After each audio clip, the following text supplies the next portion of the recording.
Siema, z tej strony Andrzej, witam was w bike checku mojego pierwszego roweru do street trialu. Zapraszam do oglądania. Na wstępie chciałbym jeszcze dodać, że gdyby nie ten pan, tego filmiku by nie było i tych wszystkich ładnych ujęć. Także dziękuję i wbijajcie do niego, bo robi świetną robotę. A ja już nie przedłużam, lecimy! Sercem roweru jest rama marki Char w modelu Ion.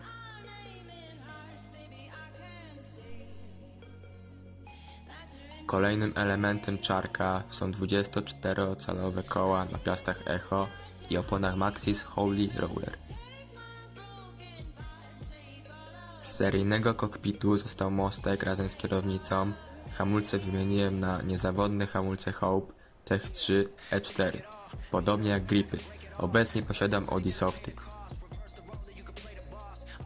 Przejdziemy teraz do napędu. Napęd składa się z korb oraz z wolnobiegu GC. Znajduje się też tam łańcuch, rockling i pedały Echo.